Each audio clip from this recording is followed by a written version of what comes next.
if you're looking at the strategy of it, they have a big army, they can't move it. We have a big army, we can move and stuff like that, but we can't really do anything manpower wise against them. It's a sense there is power, right? We have power. We have nuclear weapons. We have sophisticated systems and intelligence and all this stuff. But like, it's relative power at the decisive point of battle, which is going to be in Taiwan. We cannot mass enough power in that place to defeat the Chinese effort to take Taiwan. I mean, we can make it hurt, but it's going to hurt us, and then we're just going to be in war, and that's when things get really unpredictable.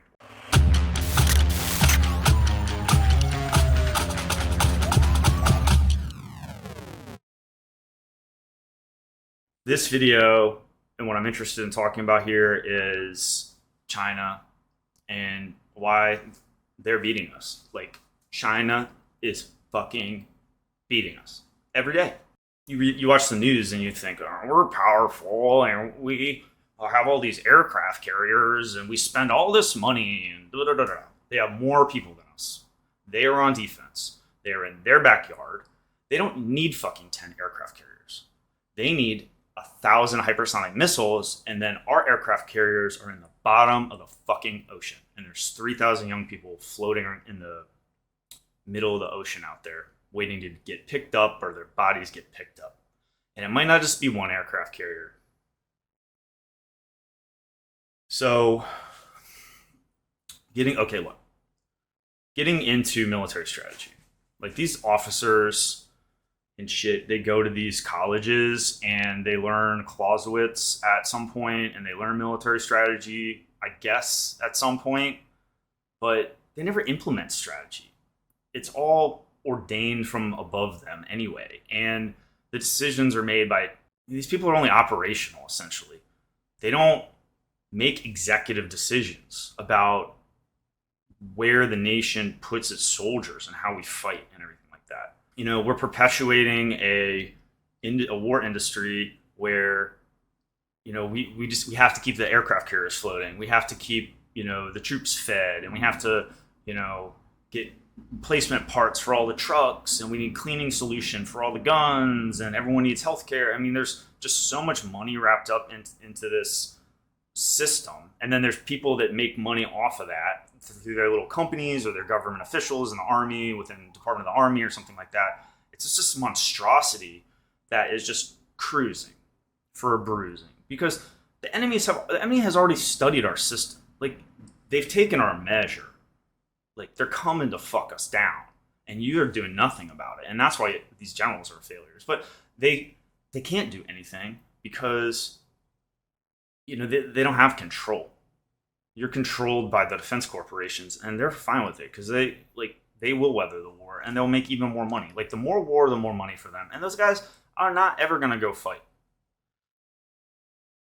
And then they're going to yank that general's chain, and they also get the politicians, and they, you know, juice them up, and then all of a sudden, you know, we're sending all our guns and everything to Ukraine. What I'm not so worried about Ukraine.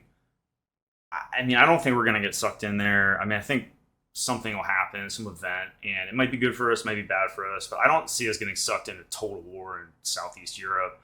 I see Taiwan as a major issue because it's very clear that both sides are intent on, you know, slapping dicks over this island, and it's 9 miles from China. All right, this is an island that has been in their domain for a very, very long time, and they're intent on getting it back. And they have all their Chinese soldiers, and they don't care how many of them die.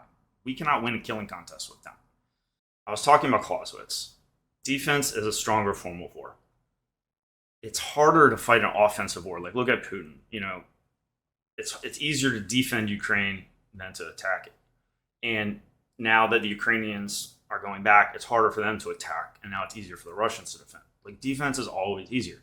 So with the United States and China, you know, they can't invade us, we can't invade them. So, like, our conflict is all proxy wars and missiles, space, cyber, like, in economics. That's the conflict. So, but that's okay, because that won't, you know, we can do that. It's kind of like a Cold War. Hopefully it'll go okay. But the problem is with Taiwan, it's like we're locked into these security commitments with them, and everybody's paranoid about these chips. And, you know, we're rattling up to being like, we're going to go defend this little island on the other side of the world that's right next to China, who is the second most powerful country in the world. And they're intent on taking it. Like, what's going to happen is in a couple years, once, like, I don't think they're ready yet, but we're also not really ready to defend it. And so this is the scenario. Basically, at some point, Xi Jinping, Chinese president, is going to get a hard on one morning, and he's going to be like, it's time to go, boys. Get all my Chinese boys on those fucking boats, and you're going straight to Taiwan, and, you better have it within like a day or two, right? Because when those troops start massing, we'll see it on satellites, and then we'll talk to the Taiwanese, and they're going to be like, you got to come help us. And then what are we going to do? We're going to start steaming all our aircraft carriers over there. However, the Chinese know this, and so they are going to have 1,000 hypersonic missiles. They have an entire rocket force, right? Like, their strategy is to defensively, like, when they go for Taiwan, which they see as theirs, when we come to stop them, they're just going to shoot fucking missiles at us. And then you think, oh, well, we have missiles too. Yeah, but like, what are you going to shoot? Our aircraft carriers are vulnerable. When those missiles come in, I was talking about it the other day, and it's like, oh, don't we have defenses? And it's like, okay, we are probably better at defenses than them, missile defense than them, but maybe one missile in 5 years, we have some new system that can stop a hypersonic missile from attacking aircraft. Okay, but 10, 50, there's no fucking way. They're just going to overwhelm. They're just going to overwhelm them. That aircraft carrier is going to get blown out of the fucking water, and the whole world's going to change. And they know it. And then, but also, our guys know it too. I mean, it's obvious, right? And so we're just like still cruising to the situation where we're obviously going to lose. And every day they are racing to operationalize AI and missiles faster than us. And we have this like plotting, like defense procurement thing, and we have all these idiots in these defense companies. Like, yes, the scientists like making the missiles and everything are smart and well educated. It's the like program people who, the little puppet master dudes, they're the ones that like, because they don't want the missile as fast as possible. They don't want the AI as fast as possible. They want to maximize their money. That's why when I was supporting the Pentagon as a data scientist, I was like, yo, this is fucking bullshit. You need to go fucking faster because we're losing this AI shit to China. And I told everyone in that fucking organization that. And I mean, I don't know how they took it because it was like pandemic and everything like that, but like it had to be said. They're not pushing on the AI because they weren't ready to. So these like defense companies, when they wanted to do AI, they essentially will use their marketing. They will hype up all the generals and the national security apparatus. Like, we need AI. DC needs AI. Military needs AI. Or XYZ, bad. And then all of a sudden these generals are like, we need AI. So like, get the fucking contracts out. And then all of a sudden it's like, oh, we have a big AI contract. But if the defense contractors don't have the guys to put in the chairs to fulfill the contract, like, what's the fucking point? And at that time, and previous to that, there were not the guys or gals or whatever. I mean, people did not know how to do data science. People did not know even what AI was really, like 3, 4, 5 years ago in the federal government, in the top secret cleared world, in the intel agencies, in JSOC and stuff like that. They like heard of it, and like, yes, JSOC and like some of the other places are better, but like most of the government and a lot of these places, and you think like, oh, it's the CIA. They got like the best data scientists in the world. No, because you're not going to have the best of anything because you have these extremely strict security requirements, and you got to take polygraph and you got to do all this stuff. It takes years, and you have no way of the people who are really the best have no way of like entering that world. They don't have entree, so it just doesn't work. It's just not fucking working.